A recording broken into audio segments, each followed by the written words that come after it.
Welcome to English Myths Explained, because some of the most common rules in English and English education were invented, exaggerated, or simply wrong. Let's get into it.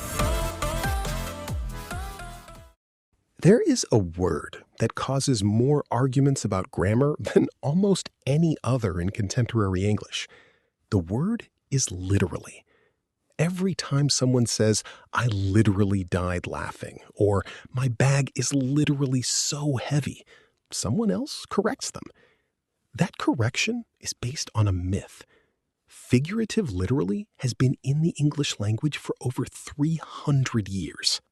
The evidence is difficult to argue with. Charles Dickens wrote, "He literally blazed with fury" in 1838. F. Scott Fitzgerald used figurative literally in The Great Gatsby. Charlotte Bronte used it in Jane Eyre. Mark Twain used it. James Joyce used it. The Oxford English Dictionary documents the figurative use of literally going back to 1769. This is not a recent mistake born from social media and declining standards. It is a usage pattern that has existed in respected English writing since the 18th century.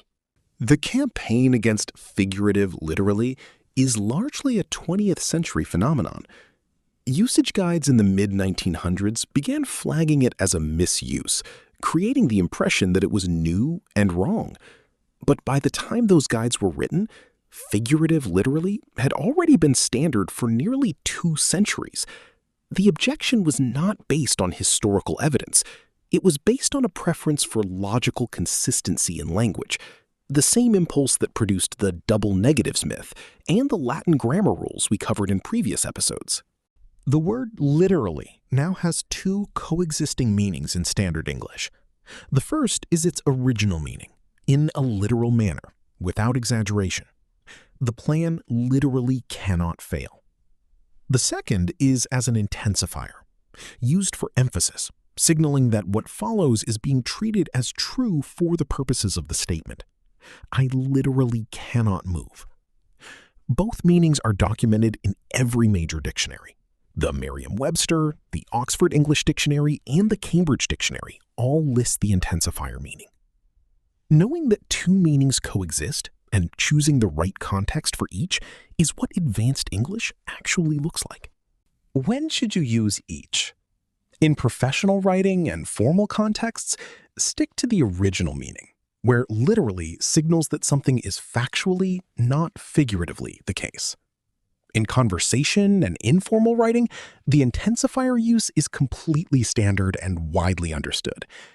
The problem only arises when the figurative use creates genuine confusion, when the listener cannot tell whether you mean something literally or not. That is the moment to choose your words more carefully. The goal is always clarity, not rule following for its own sake.